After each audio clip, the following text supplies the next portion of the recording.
Gracias a Esteban, a Gilberto, a Jorge, a la universidad, a la Fiesta del Libro. Es un gusto estar en la Fiesta del Libro de la ciudad de Medellín. Un poco de historia patria. Yo soy de esta ciudad. Esta es mi tierra natal. Empecé a editar aquí, en Medellín, en la Universidad de Antioquia, allí nomás. Entonces, esto es un largo camino de lo que decía Esteban, de que eso que yo he construido en el Rosario tiene un origen y es la Universidad de Antioquia, donde estudié mi pregrado hace muchos años. Vamos a empezar acá para que se desacomoden un poquito. Esto tiene un contenido importante que quiero que aprecien. Agradecería que si alguien lo puede leer.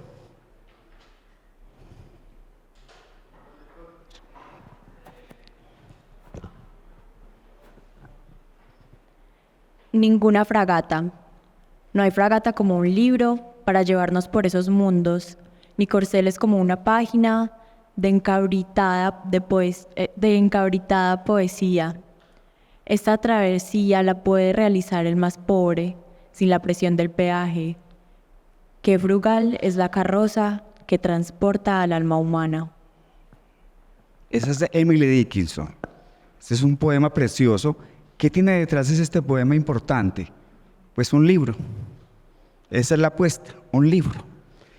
Y en el libro, el lector, que es realmente lo que motiva el ejercicio de lo editorial. Uno no publica para hacerlo, para darse el gusto como editor. Uno publica porque hay un tercero detrás. Una persona que es anónima, con la cual uno está hablando mucho más allá. Y Emily, en este bello poema, nos convoca a pensar en el libro y en la lectura. Eso no puedo pasar por alto, de donde llegó a mis ojos para refrescarme la existencia es este libro, publicado por Acantilado el año pasado, de Nuccio Ordine, que lamentablemente falleció este año, el profesor italiano Nuccio Ordine. Los hombres no son islas. Los clásicos nos ayudan a vivir. Altamente recomendado.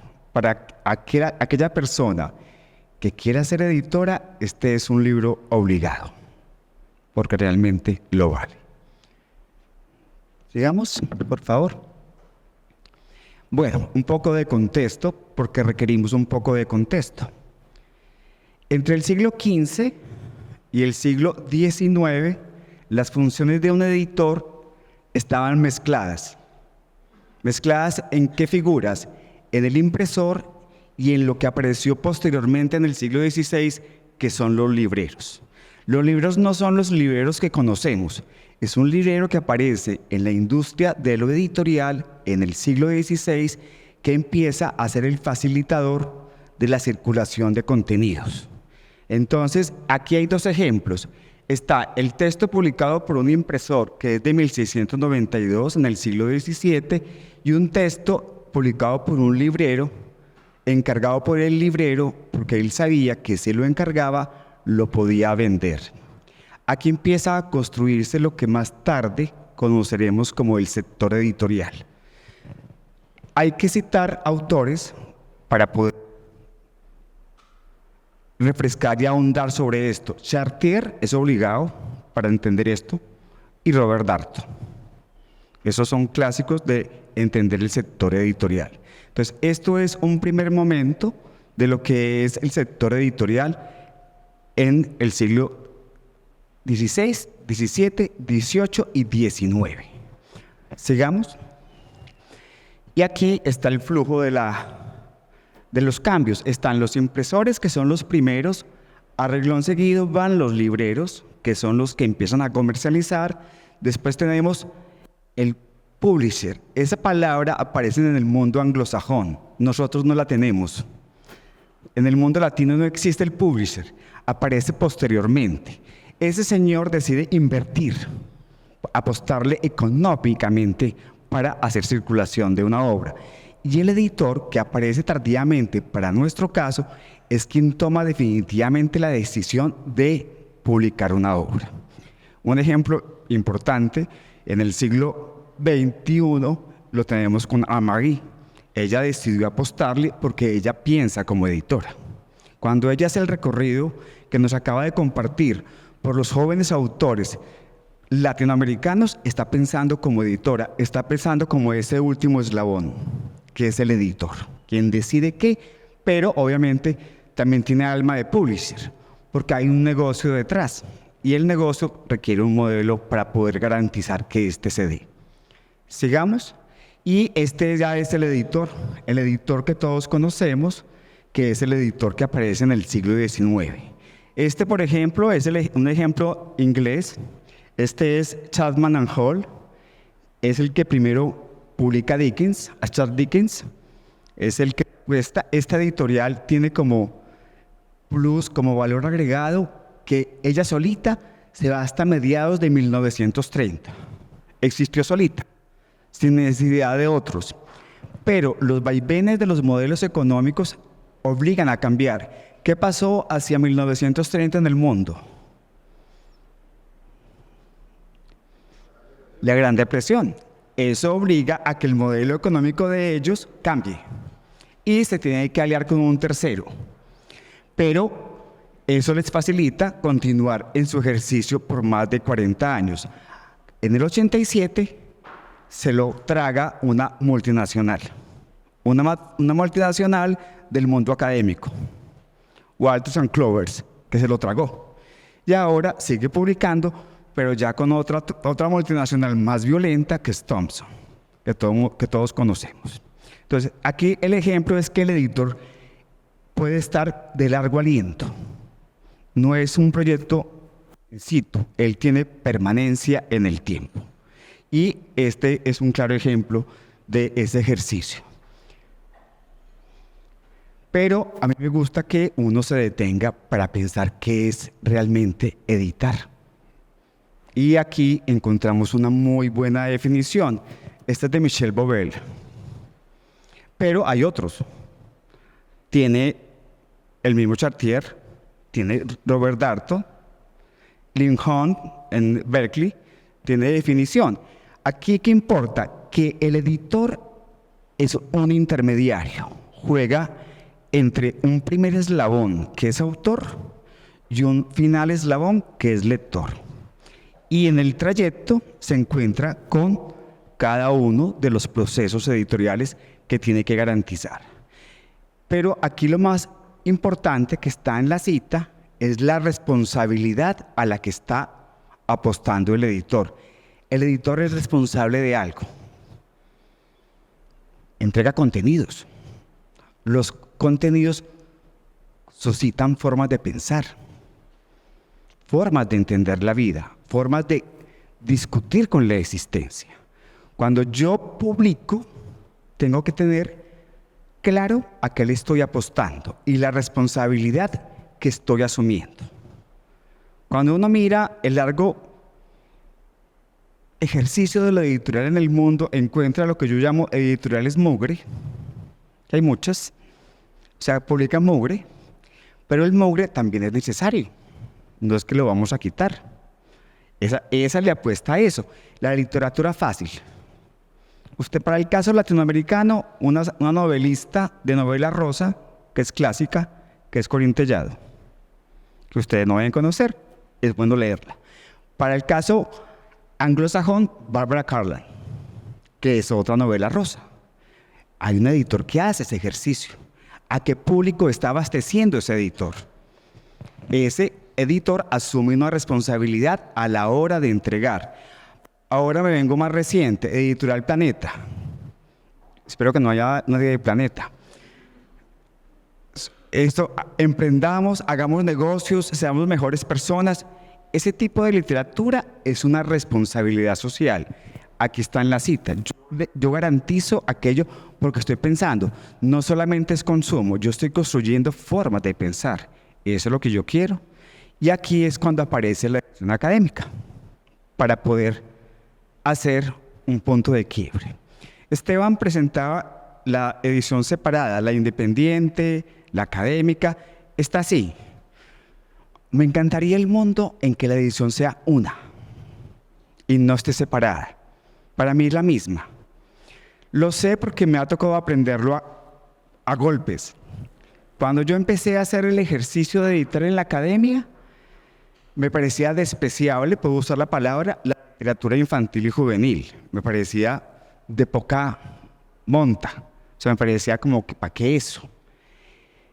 Los hallazgos en el tiempo me hicieron devolverme sobre mis pensamientos. Es tan o más importante porque no, claro, porque es que el problema es que estaba separada. Cuando se separa, se hacen nichos. El lector no se divide, el lector es uno, desde que nace hasta que muere. Entonces, cuando yo voy a los proyectos culturales de los países, me encuentro los lectores de 0 a 14, los lectores de 14 a 16 y de 18 en adelante ya no hay lectores. Los volvemos a ver por allá lejos cuando tienen entre 40 años. Y a los viejos nadie les lee. Cuando los ojos están cansados ya no son lectores. No, el lector es uno. Entonces, me gustaría soñar con un mundo donde la edición sea una. El mundo editorial sea uno, editar. Por ahora sigue dividida. Esto fue un momento de sueños que tuve yo. Esto lo escribí yo hace poco, porque alguien me preguntaba qué era editar. Y yo dije, es que cuando uno edita, uno no es uno. A uno lo habita otra cosa. Uno se desacomoda.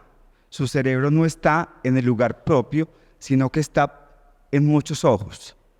Uno es el lector de muchos. Una cosa fácil para detectar eso es cuando diseñamos la tapa de un libro.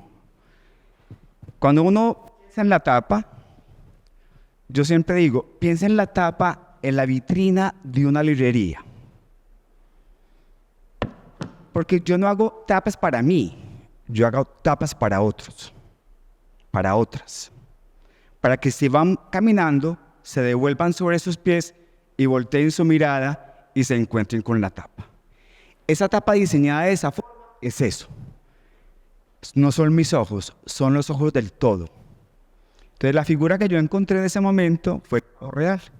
Ese mito hermoso, de la mitología griega, cuando era, coge los ojos de Argos y los aplica en las plumas de su ave preferida.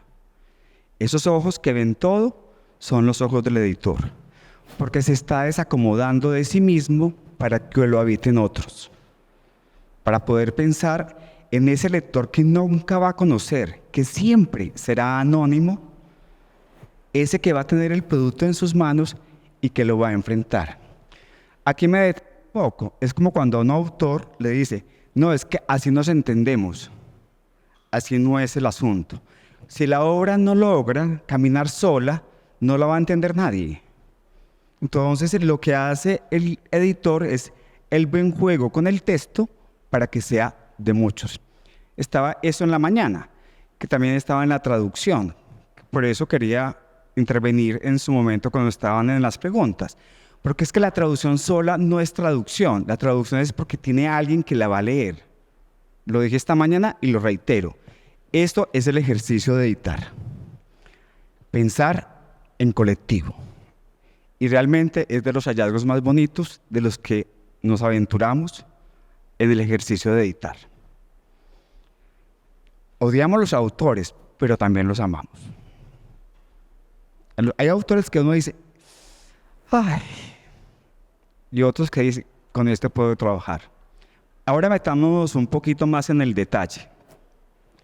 Editorial, cultural, comercial, esto lo toqué hace un segundo y otras. Entonces, aquí está el proyecto editorial académico. Como lo conocemos en Colombia, en América Latina y ya puedo decir tranquilamente en Iberoamérica. En Iberoamérica pensamos los proyectos editoriales académicos a la luz de lo que están observando. Primero, la institución es la que declara qué proyecto editorial quiere. EAFIT tiene un proyecto editorial. Los Andes tiene otro. La de Antioquia tiene otro. Tienen puntos de encuentro, pero cada una dice qué quiere. Por ejemplo, EAFIT tiene una colección de narrativas grande. No hay otra editorial en Colombia universitaria que tenga ese tipo de colecciones. Algunos publican literatura, pero no tienen una colección de las dimensiones que tiene EAFIT. Esa es la característica que debe estar declarada en la creación de la editorial EAFIT. La declaración de la Universidad del Rosario, donde yo trabajo, le apunta solamente a 3 tipos de texto. Textos de investigación, libros de docencia y libros de divulgación, sin contar las revistas académicas. Ese es el proyecto editorial del Rosario. ¿Por qué no publica narrativas el Rosario?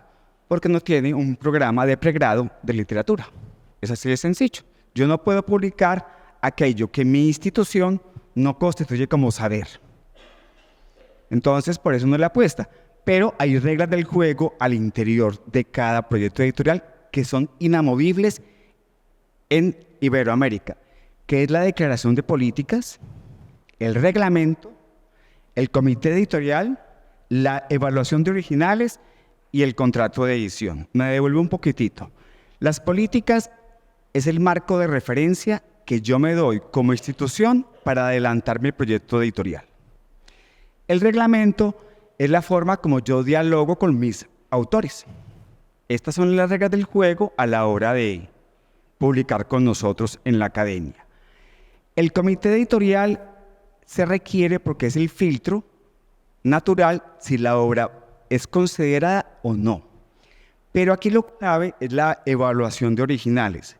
¿Por qué? Porque las agencias de evaluación, le hace MinCiencias, le hace CONACYT, le hace FECYT, le hace todos los organismos que existen en los países que evalúan ciencia, exigen que uno cumpla con esto.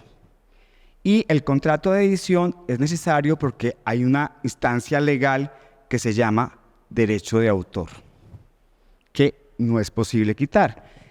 Muchas universidades hace años pensaban que la vinculación de un profesor obviaba el contrato de edición. Son cosas distintas.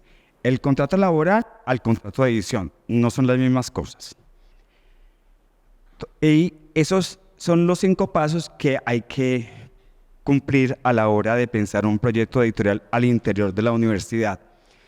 Pero como hay que alimentar más el asunto, desde hace 5 años, la Universidad de Guadalajara, la Universidad Veracruzana en México, la Universidad del Rosario, la ESAP en Colombia, el CSIC en España y la Universidad de San Martín nos embarcamos en, vuelve al anterior, en el proyecto Cartografía de la Edición Académica en Iberoamérica.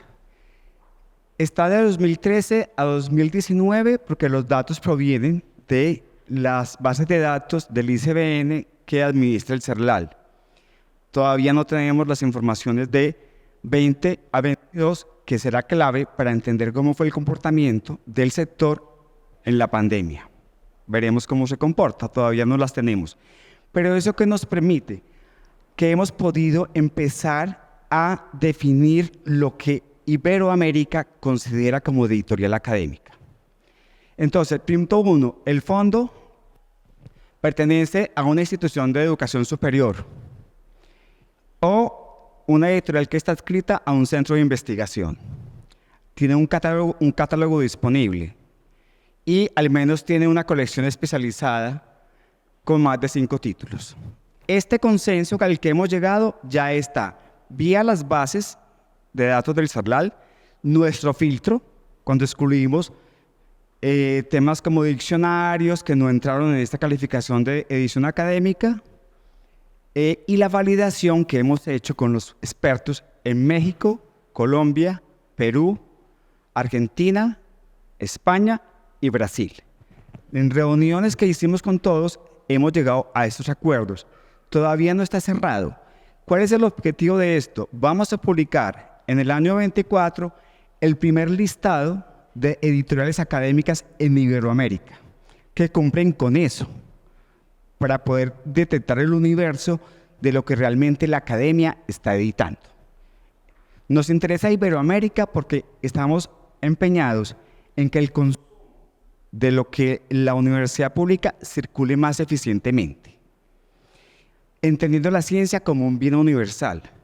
La ciencia no le pertenece a México, la ciencia no le pertenece a Argentina, la ciencia no le pertenece a España, la ciencia no le pertenece a Brasil, le pertenece a Iberoamérica en este caso. Y el objetivo es poder hacer una cosa mucho más dinámica a la hora de compartir contenidos entre los países que hablan español y portugués, porque son las dos lenguas dominantes. Como paréntesis, hace poco presentábamos en México, vía la cartografía, la mesa del multilingüismo.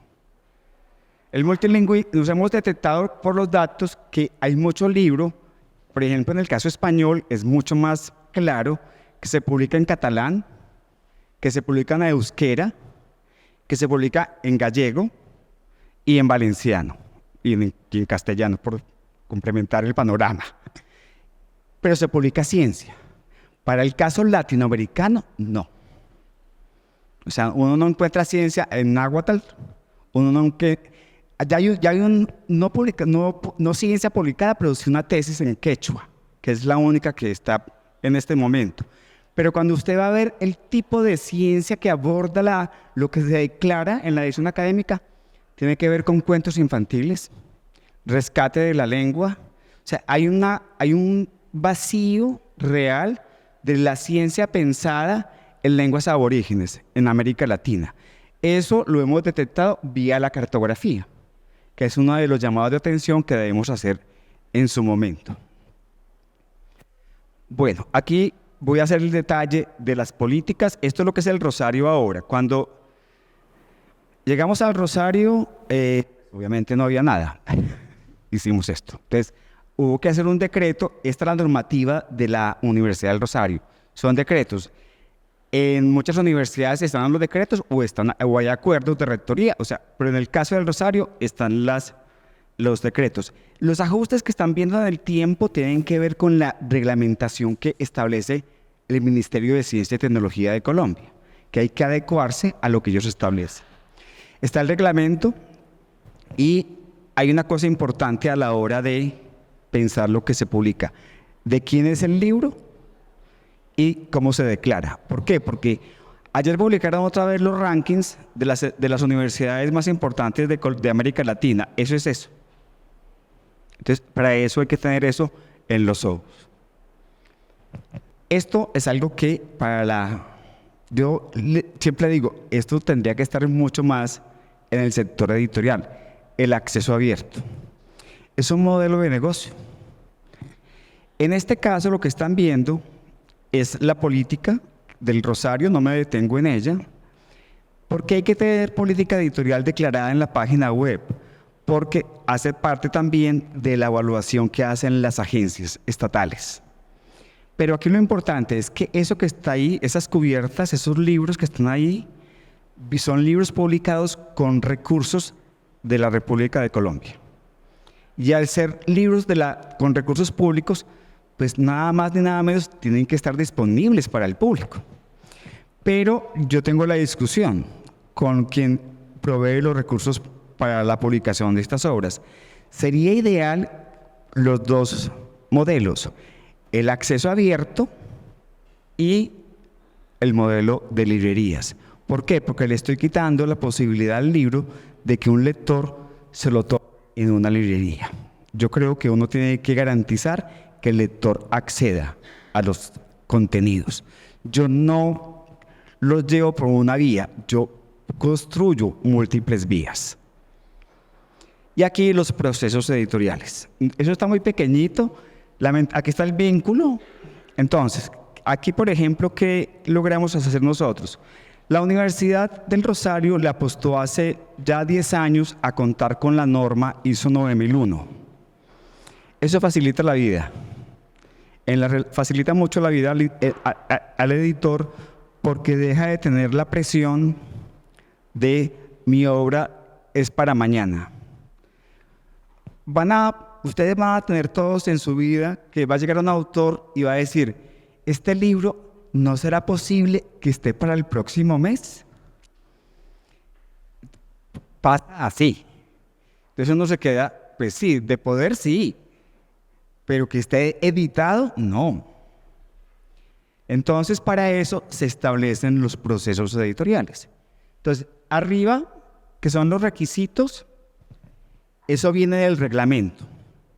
El reglamento es que cuando el autor va a llevar el original, tiene que entregarlo con unas características para poderlo recibir. A renglón seguido está eso que mencioné hace un rato de la importancia del proceso de evaluación. Eso es vital que esté declarado, porque sin eso no tendremos calificación de la agencia. Y después están las normas del proceso de edición, o sea, cómo empieza a moverse la obra al interior de la editorial. Y aquí en la franja que está en el medio, nos dimos a la tarea de establecer los tiempos, para poder que no nos digan, es que en un mes quiero el libro. No, es que el proceso de revisión se demora esto. El proceso en el que usted se demora revisando la revisión es este. Después resolvemos eso lleva un tiempo. Adicional, llevamos esto, es otro tiempo. Entonces, en la Universidad del Rosario hay un tiempo establecido entre 5 a 6 meses para publicar una obra, con todos los procesos. Al tener la norma ISO 9001, nos toca cumplir. No es posible pasarse. Pero además nos dimos a la tarea de hacer lo financiero. ¿Qué me gasto yo? ¿Y cómo va el flujo del gasto a la hora de enfrentar el proyecto editorial? Porque esto cuesta y alguien paga la cuenta. En el caso de las universidades, pues nosotros vamos en un buen carrito, porque es que a nosotros nos financia mucho la universidad. En el caso de una editorial como la de Armory, todos los costos están en la empresa. Si yo voy a la universidad y al proyecto editorial, saco automáticamente los salarios de las personas que trabajan en el proyecto. Esos proyectos no los carga el proyecto editorial. Eso ya facilita el ejercicio. Y aquí seguimos con más procesos. Esa es la evaluación, esta que está acá.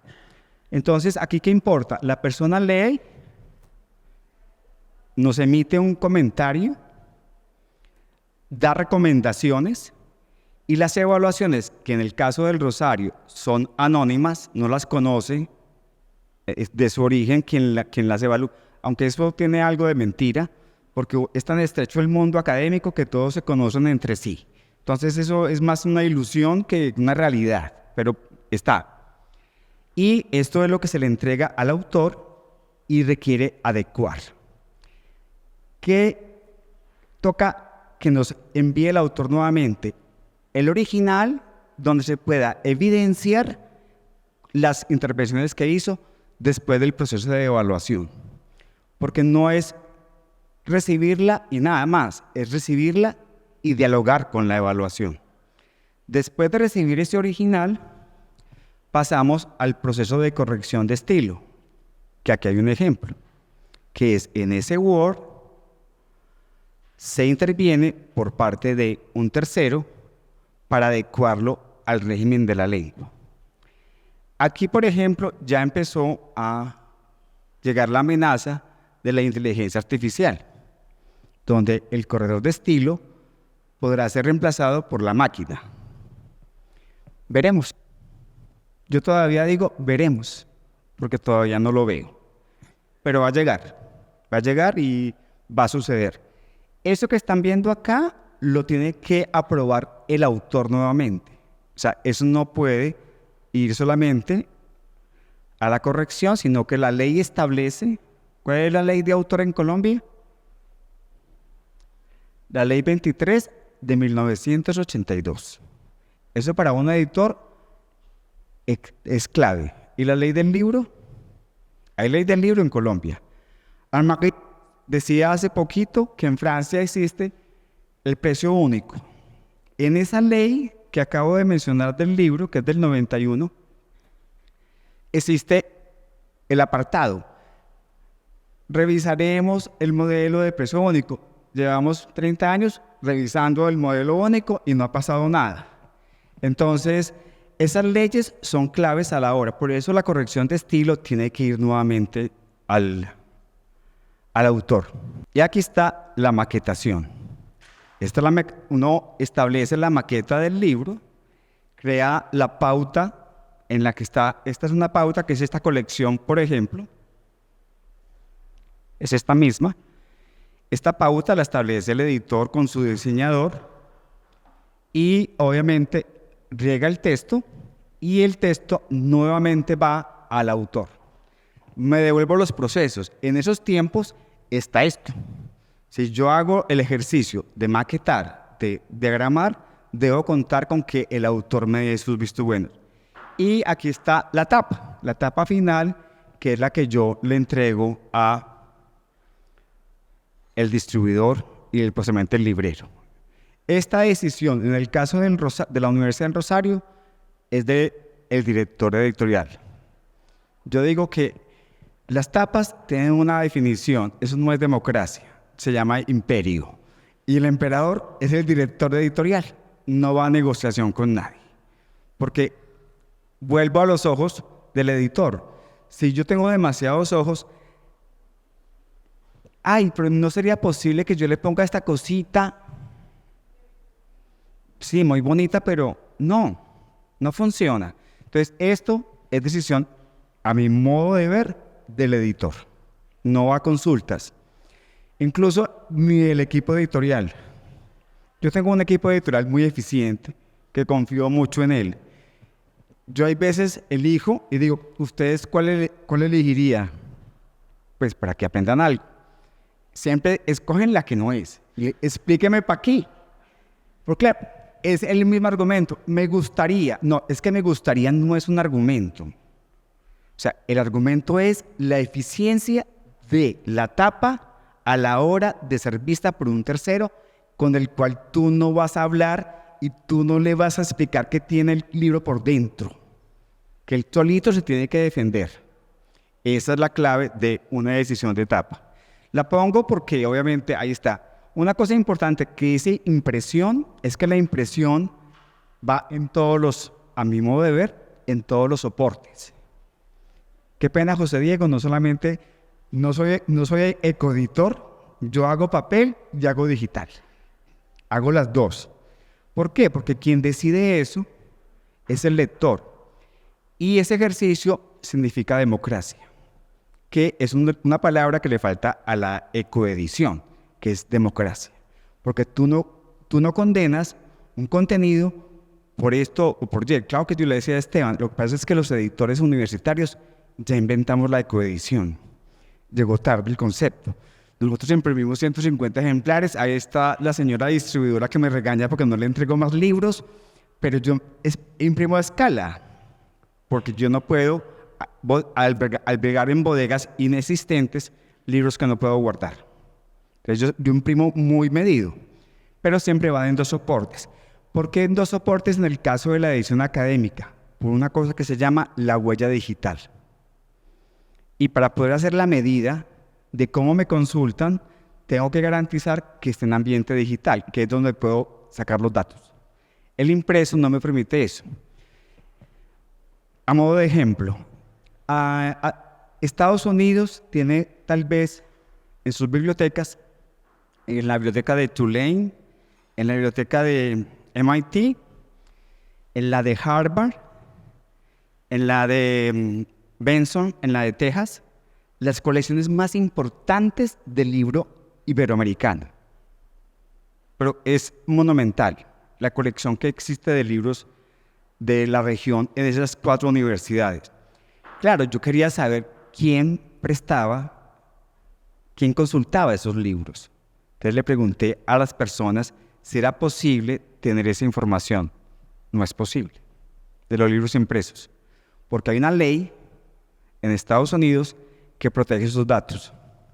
Entonces tú no podrás conocer nunca quién presta un libro en la Benson Library porque no te lo van a dar. Pero yo sí alcancé a preguntar de la frecuencia de un libro y era muy alta. Entonces, al ser tan alta, dije, tiene que estar digital para poder tener la huella. Y eso me facilita la vida y me evito pedir el dato. Sigamos, por favor. lo legal y los costos. Este es el contrato de edición y el contrato de cesión de derechos. Lo explico rápidamente. Como las universidades son sin ánimo de lucro en sus proyectos editoriales, en la mayoría de los proyectos pedimos cesión de derechos. ¿Qué significa? Que la persona que entrega la obra se entera de que esa obra será publicada, será vendida, pero de esa obra no habrá ganancia para la institución. Es simplemente difusión de ciencia. ¿Qué se hace en contraprestación? Se le entrega un número de ejemplares. Si yo imprimo 500, pues le entrego 50. Le entrego el 10%, que eso está en la ley, que es el 10%.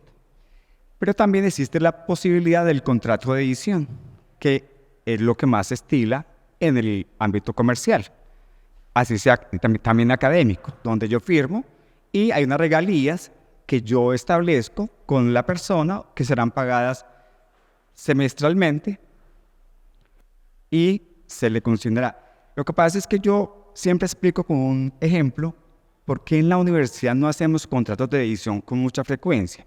Porque es que nosotros no publicamos a García Márquez. Y nosotros publicamos un libro que su consumo nunca rebasará los 200 ejemplares. De vez en cuando uno sí, pero eso es muy, muy escaso. Liquidar regalías para 200 ejemplares es un ejercicio administrativo inviable. No nos daría la vida para hacerlo. Un profesor quería regalías hace muchos años. Mira, yo le explico con García Márquez. Él, del General en su laberinto, la primera edición fueron 1 millón de ejemplares para Colombia. No contemos América Latina. Si yo le pongo precio a ese libro de 40.000 pesos, un 10%, ahí está el 10%. Multiplica eso por 1 millón. Ahí te da la regalía que es. Pero si yo voy a 200 ejemplares y le hago el mismo ejercicio, no me va a dar las cuentas. Y lo que hago es sobrecargar la tesorería de la institución para la liquidación. Es más sano entregar los ejemplares. Y además porque al profesor lo que no recibe por regalías le llega por otra vía, que son los incentivos por publicación que tiene el Estado y que tiene la universidad privada y pública. Los costos. Cuesta, y mucho. Primero empezamos con la evaluación. Eso tiene un costo, y son 2 evaluaciones. Como también era muy engorroso pagar las evaluaciones, lo que hemos optado es que los evaluadores se les entrega un bono y eligen del catálogo lo que quieran, hasta 5 títulos. Eso facilita la operación. ¿Por qué? Porque los evaluadores, por ejemplo, están ya cada vez menos en Colombia, porque nos hemos tenido que mover fuera del país para buscar quién lee las obras. Y pagarle a un extranjero no es posible, porque solo la acción, el Estado colombiano, se queda con el 48%. Entonces, de los $200, creo que recibiría 50. Entonces, y es muy, muy desgastante. Entonces, hemos optado por eso. Pero está el costo de la corrección por cuartilla, el costo de la revisión ortotopográfica, el diseño, la diagramación. O sea, el ICBN para papel, para PDF, para IPAP, para todas las versiones. Todos esos costos están relacionados. Y además hay otros costos dependiendo de la obra, como las traducciones. Las traducciones son unas cosas muy costosas. Tal vez la editorial con más traducciones en Colombia, en las universidades, es la que yo dirijo. ¿Por qué? Porque no encuentro las rutas para poder tener traducciones. La mayoría viene de una sensibilización con los académicos de Estados Unidos, del Reino Unido, de Francia, de Alemania, en el momento de publicar en su lengua materna, cuando firmen el contrato de edición con esa editorial original, se queden con los derechos para traducir el autor. Eso es una posibilidad, siempre está. Cuando yo firmé un contrato, yo negocio con el editor. Yo dije, no, tú tienes los derechos en francés, yo me quedo con los de otros idiomas. Quito un costo. En el caso de Brasil, en el caso de Francia, hay bolsas en el Estado que uno puede afectar, que uno puede concursar. No concursa uno como editor, concursa el autor si uno emite la carta como editor. Entonces uno dice, hagamos esto. Y en el caso de los Estados Unidos, el Reino Unido y Holanda, las universidades donde trabajan esos académicos tienen bolsas para traducir a sus profesores. Hay que hacer un trámite engorroso, largo, tedioso, pero se puede. Sigamos. Desarrollar el sello. Esto es un poquito de historia patria de la Universidad del Rosario. Entonces, eso que está allá, a la izquierda, existió hasta el 1999, que se conocía como Ediciones Rosaristas. Ediciones Rosaristas no era una editorial, era una imprenta, que hasta hace muy pocos años, décadas, en el mundo latinoamericano se confundía imprenta con editorial. Por eso es que el autor llegaba a decir, este libro para un mes, porque es que en un mes la máquina sí lo saca. Claro, lo imprime, pero el editor no está. El intermediario que veíamos hace un poco desaparece. Esto es producto del taller. La universidad decide cerrar el taller. En Colombia, hasta 1990, casi todas las universidades tenían talleres de imprenta. Y Linotypo es una cosa preciosa. Entonces, este proyecto la universidad lo cancela, dice no más taller, porque evidencia que no es su función como universidad. Y en 1999 establece el Fondo de Publicaciones Francisco José de Caldas. Eso es un dinero que pone la universidad para que aparezca el proyecto. En 1902 aparece el Centro Editorial Rosarista, que es cuando yo llego a la universidad. Ese es un ejemplo de lo que se publicaba en el Centro Editorial Rosarista. Y en el 2006 se crea la editorial Universidad del Rosario, que este es un ejemplo de lo que traemos actualmente.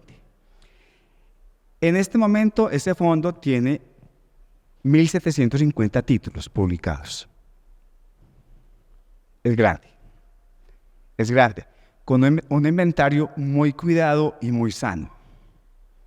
Porque nos encargamos de vigilarlo al extremo para que no se desborde.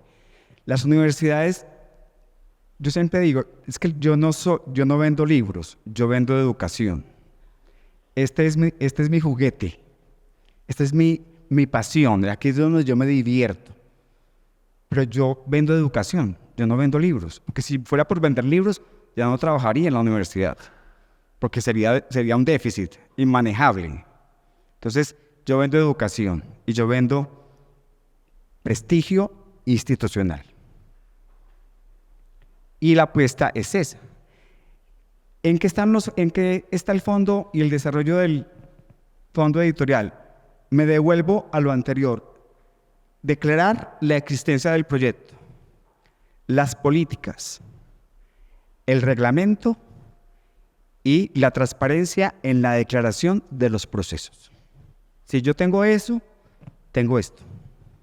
Tengo un fondo sobre mis manos para administrar.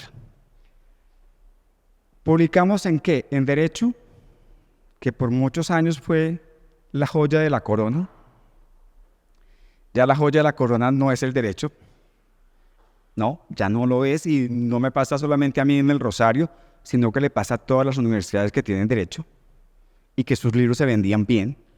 No vendo mal, o sea, yo vendo bien derecho, o sea, pero las ciencias sociales y humanas han ganado terreno, un terreno realmente importante. Y es ahí donde estamos. Publicamos también algo de economía. La colección en ciencia abierta que ustedes vieron, eso es economía. publicamos administración, algo de salud. Están ciencias sociales, o sea, en detalle las ciencias sociales son antropología, historia, filosofía, esta no tengo nada, y antropología. Eso es lo que yo más publico.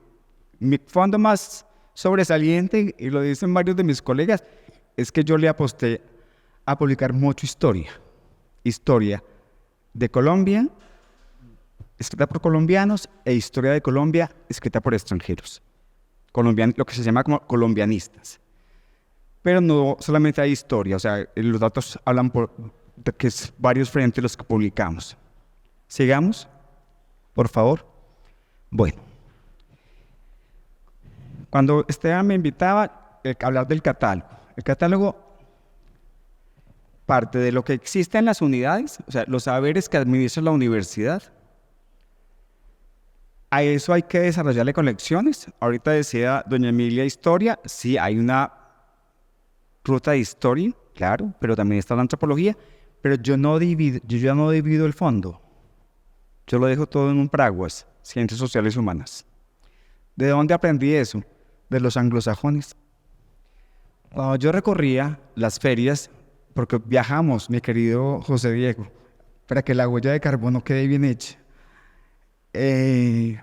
Yo miraba a Yale, a Duke, a Georgetown, inclusive también miraba las francesas, la Maison de Sciences de l'Homme, también la miraba. Ellos no tienen dividido por colecciones por áreas, ellos tienen un gran universo de ciencias sociales. Entonces dije, no, para facilitar al lector, dejémosle la puerta abierta. Porque es que si yo la cierro, lo estoy llevando a que aquí solamente hay historia. Dejemos que llegue. Dejemos que se sorprenda.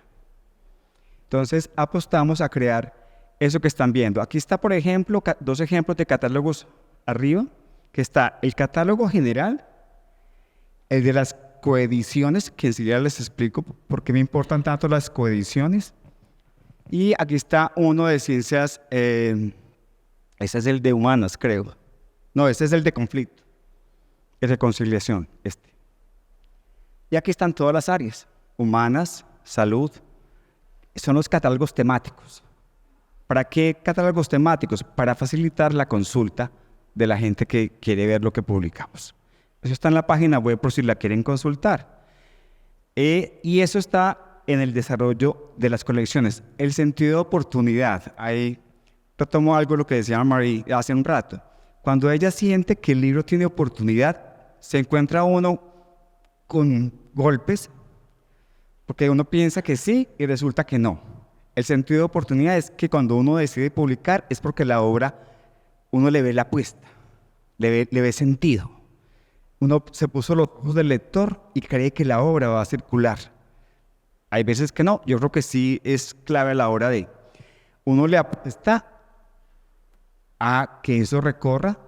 Yo creo que lo hemos hecho bien, con algunas excepciones. Uno impacta a la sociedad, claro. La universidad además publica revistas, tiene que hacerlo porque es su función. Pero lo más importante está aquí, lo cultural, lo patrimonial, la memoria, la ciencia, la divulgación, su difusión, la enseñanza y la responsabilidad que tiene la institución para entregar saberes. Esa es la apuesta del sello editorial. Aquí quítenle Universidad del Rosario. Esto es un fondo editorial académico y yo quitaría lo académico y yo diría una editorial. Una editorial le apuesta a esto. Es su compromiso con la sociedad. Si yo quiero ser editor, además me encanta decirlo, tengo responsabilidad social. Cuando yo decido serlo es porque yo me comprometí con mi momento, con mi sociedad, con mis conciudadanos, con el mundo. O sea, yo quiero hacer ese ejercicio porque sé que hay que entregar esto. Sigamos.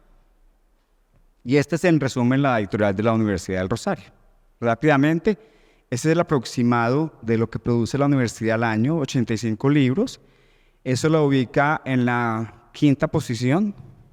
La primera en Colombia es la Universidad Nacional de Colombia, por sus dimensiones. sigue la Universidad del Valle, después la Universidad de los Andes, después la Universidad... Antes... Ah, no, yo soy el cuarto, la Universidad del Rosario, y después la Universidad Javeriana. Entonces, eso nos ubica ahí. Y esto que está en esta línea es lo que yo llamo la clave del editor.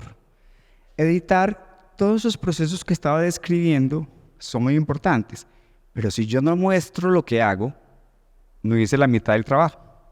Me quedé con un libro bellamente editado, guardado en una bodega. Tengo que empezar a hacer presentaciones, tengo que empezar a hacer programas, podcasts, manejar redes sociales. Tengo que hacer todo eso.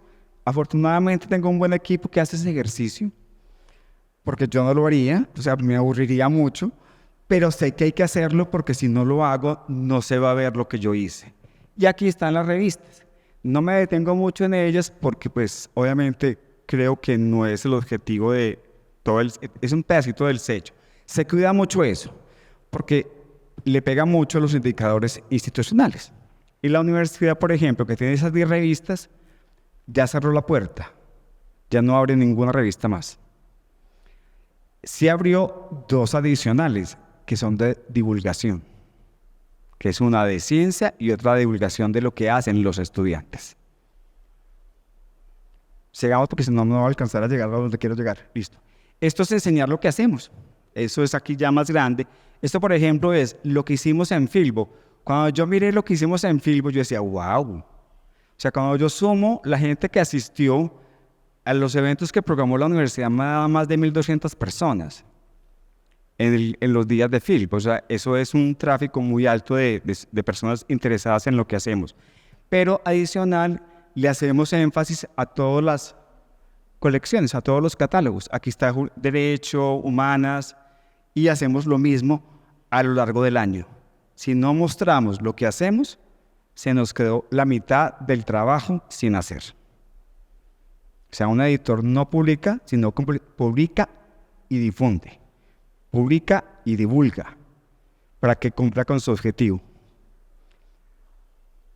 Y el consentido de la casa, de esta casa, el lector.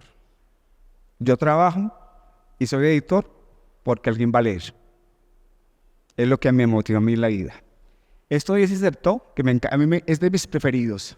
Yo amo Michel de Certeau. Una amiga muy querida dice que yo podría hablar certoés porque soy capaz de adentrarme en Certeau y disfrutarlo muchísimo. Y eso realmente es un poema. Eso está en la invención de lo cotidiano 1 y es lo que le entrega a uno un libro. ¿Recuerdan a Emily? Esto es Emily en la fragata con los ojos de Certeau. Y yo digo que los lectores no existen, se construyen.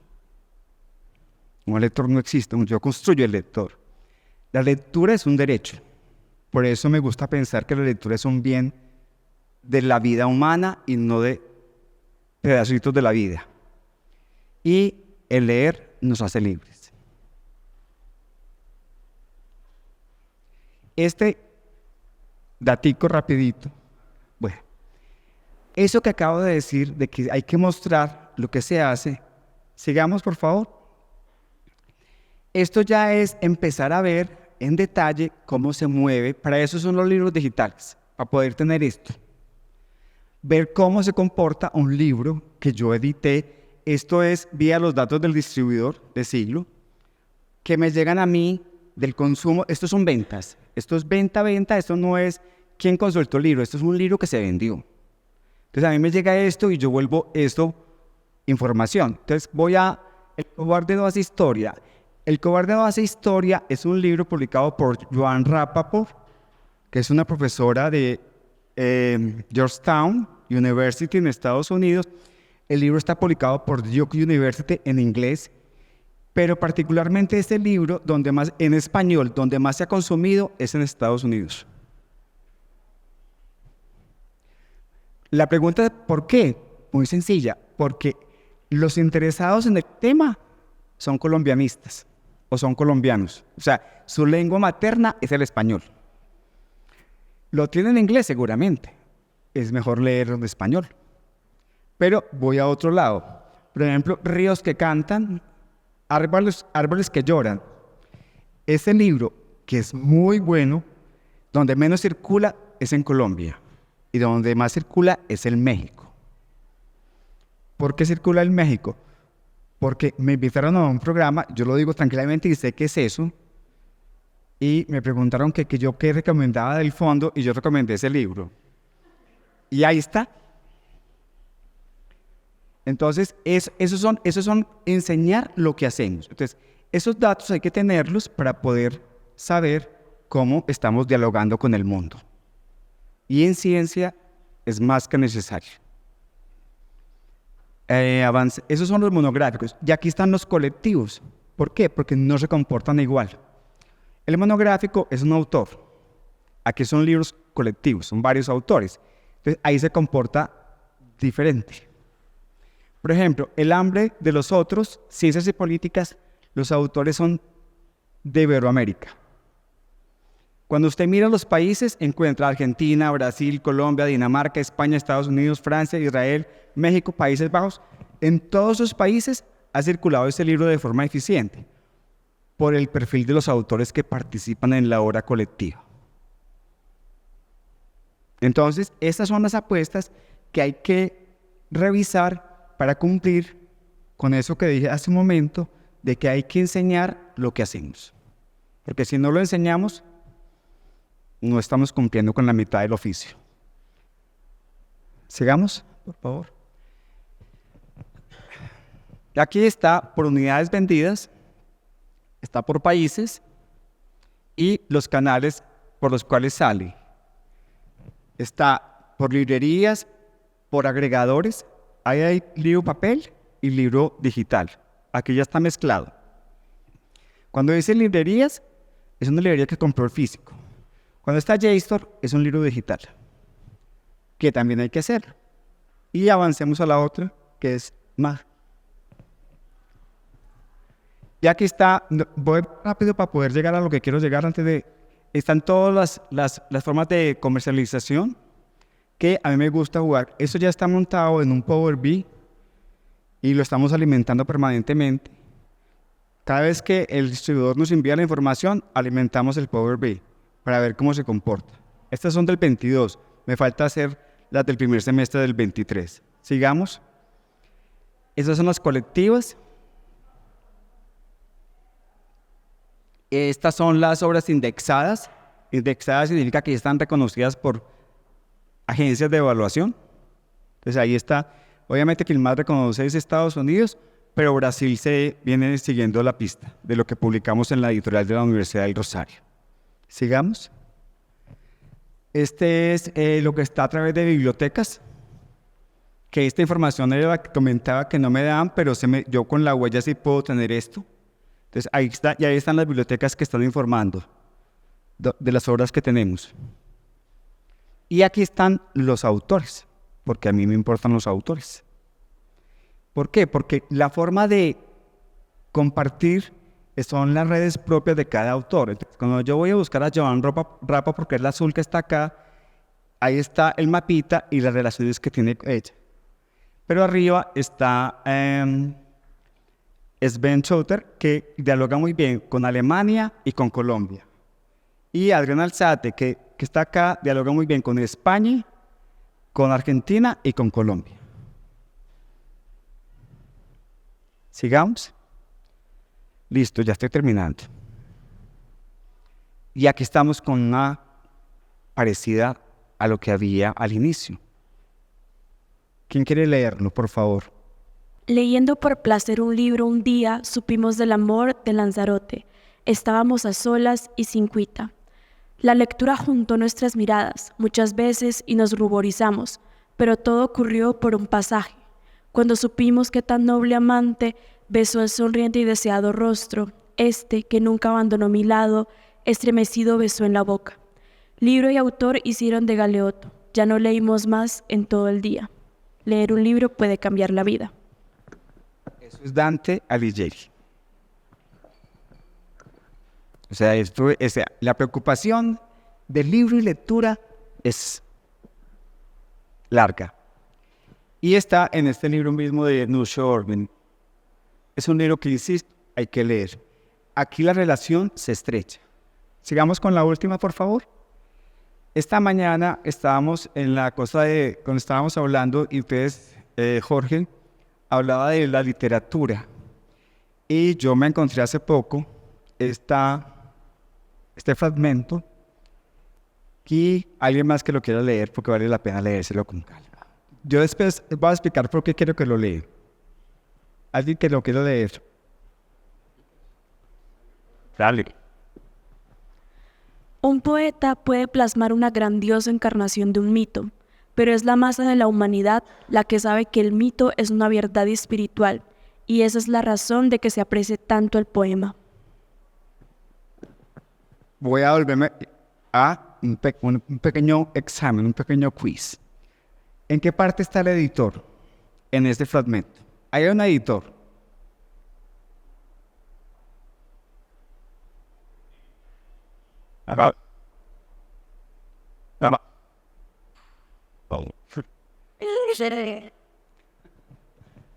Este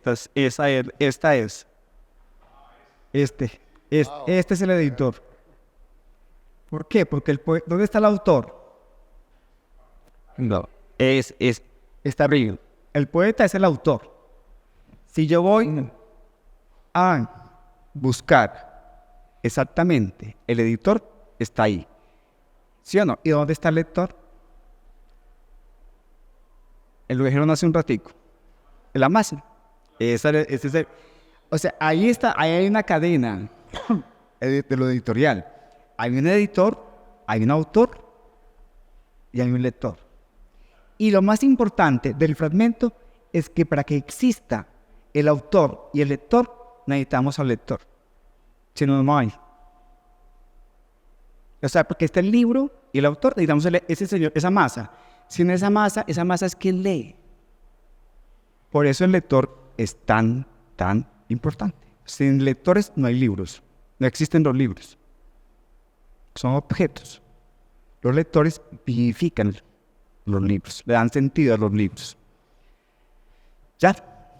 Juan Felipe, antes de pasar a las preguntas del público, te quiero pedir una ñapita. Y es que hemos estado hablando 2 días de cómo hacer un libro, de cómo imprimir un libro, de cómo poner un libro en circulación. Pero hay un asunto importante, y lo hablábamos ahorita a la hora del almuerzo, es dar de baja un libro. Eso también hace parte del criterio de un editor. Un libro puede tener una vida útil, que un editor también debe saber estimarla, y debe tener también la misma sangre fría para saber, como nos decía Navari, de yo me arriesgo varias veces por un editor, pero también debe tener la misma sangre fría de decir, este libro ya sale de circulación, sale de catálogo. Danos una pequeña consideración sobre eso antes de pasar a las preguntas. Bueno, el asunto es, a ver, en el libro académico, yo hace años me di a la tarea de ver la vida de un libro académico. Un libro académico no supera los 3 años. Si yo imprimí 500 ejemplares y a los 3 años me quedan 250, esos 250 no se van a mover. No habrá la menor...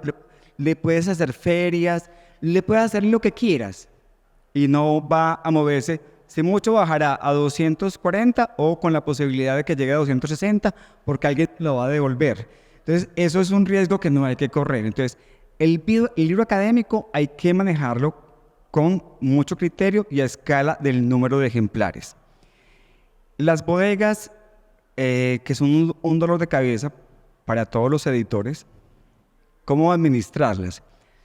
Yo soy sin compasión y sin hígados. Hay autores inmortales, sí, pero inmortales creo que no son muchos. Entonces, esos podrás conservarlos porque siempre tendrán una posibilidad. Hay otros que no lo son.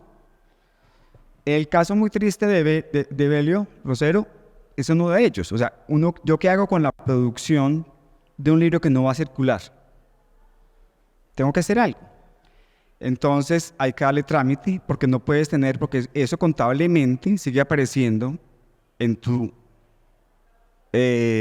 finanzas y es un lastre. ¿Por qué? Porque si tienes un inventario desbordado, tu presupuesto va a ser más pequeño. Entonces, porque entre más inventario, pues no, tú tienes demasiado activo, yo no te puedo entregar tanto.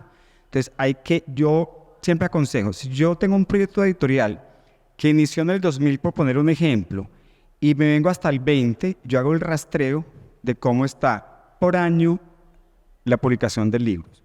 Si yo tengo títulos de 2000, 2001, 2002, 2003, 2004, que son 5 años, y encuentro que de este libro está por encima de una cantidad determinada, tengo que proceder con donación, es un recurso,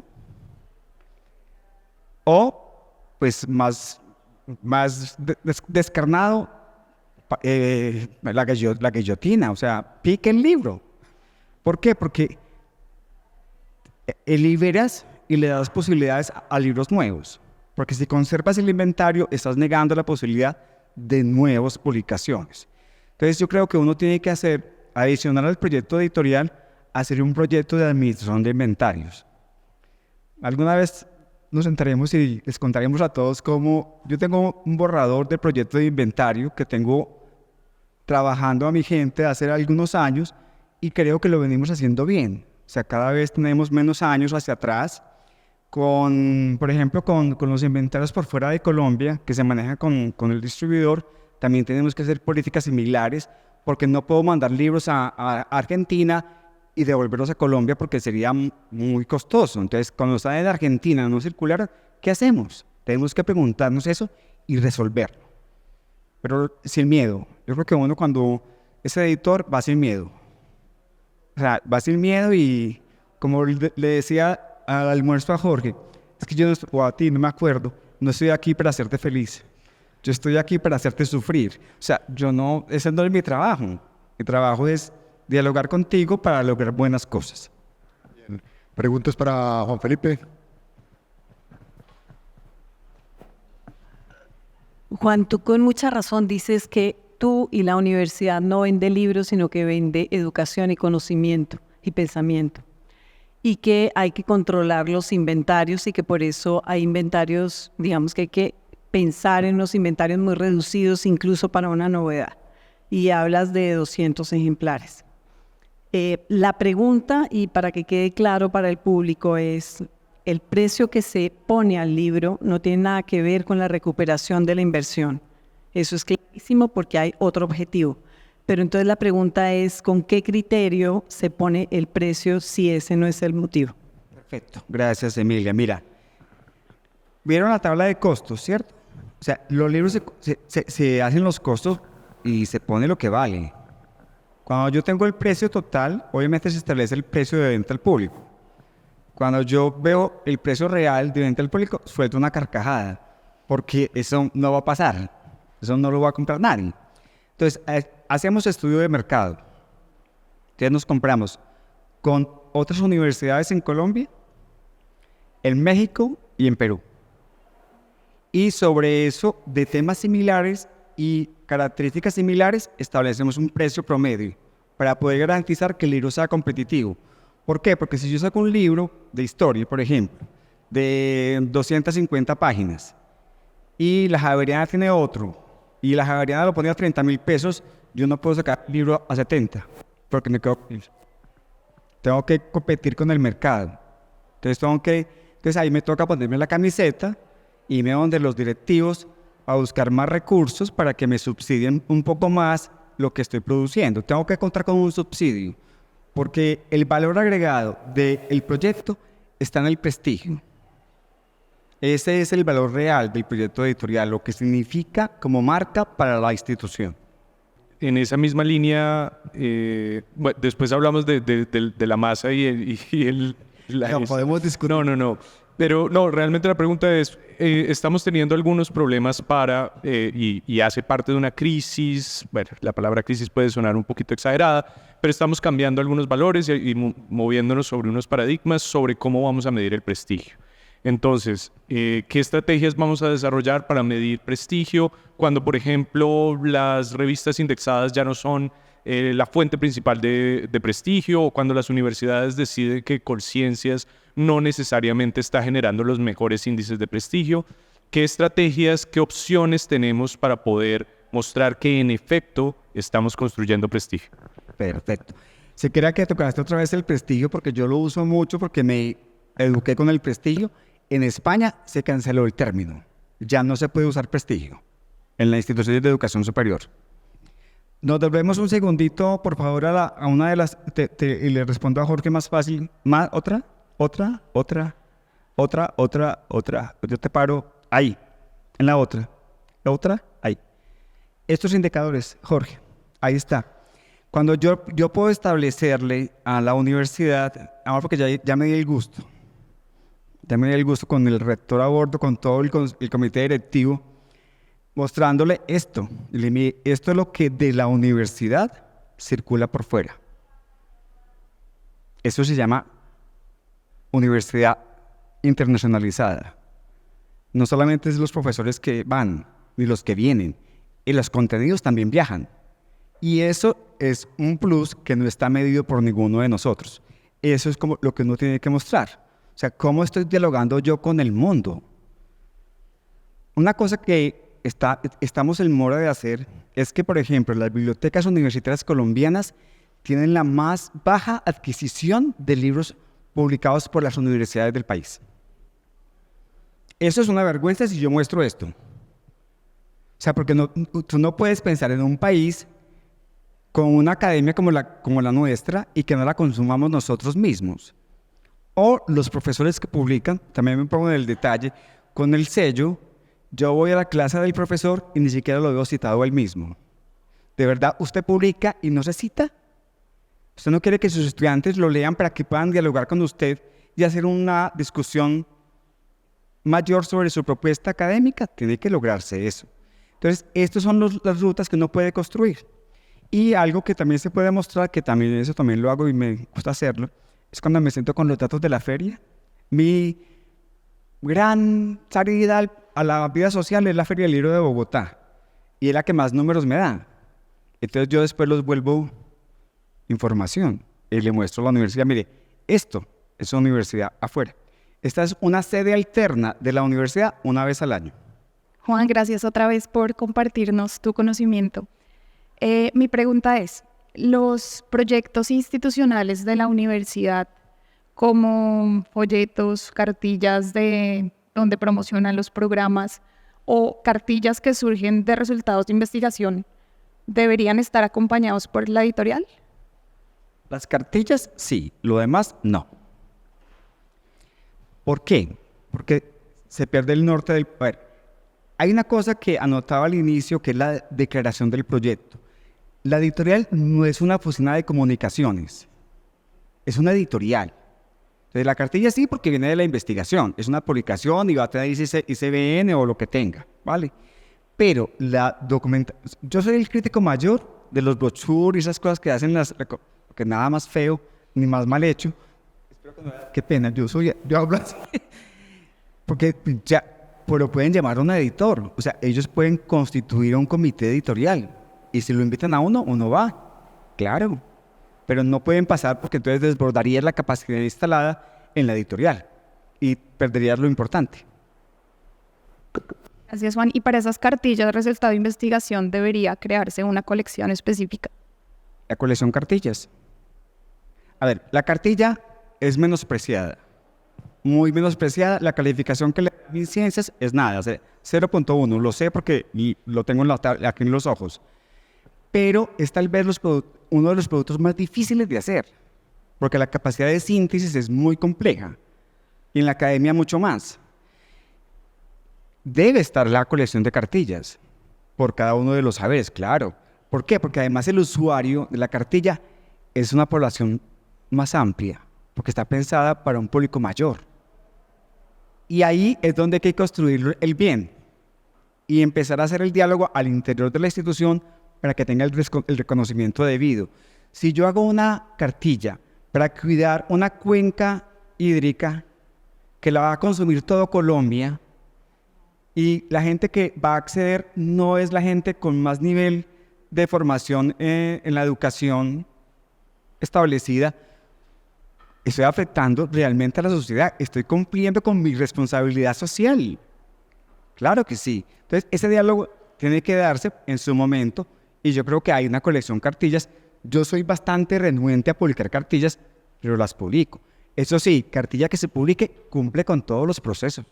Eso va a pares, eso va todito, todito. Eso sí, lo cerró la política editorial de la universidad. Nada se publica si no cumple con todo. Porque si no, no puedo garantizar. Sí, buenas tardes. Tengo una inquietud y es que usted se ha referido durante su charla a la edición académica. No ha hablado de edición universitaria. Quisiera saber si ha sido alguna diferencia entre esos dos términos y en qué consistiría. Parte de lo que hemos aprendido con la cartografía de la edición académica es que la edición académica es un globo grande. Hay la edición universitaria, pero también la edición comercial académica. Un ejemplo, una editorial por ejemplo, aquí está más fácil, Siglo. Siglo, que está aquí, que además de ser distribuidora tiene un sello editorial, está catalogada como de editorial académica, pero no es universitaria. Fondo de Cultura Económica, la mexicana, eso es una editorial académica, pero no es una universidad. Entonces, el globo mayor, el paraguas grandote, es la académica. Y debajo hay pequeñas especialidades, la universitaria, la comercial académica y la independiente académica que ya viene caminando. Entonces, lo que lo define es lo académico. Por eso no es solamente universitario.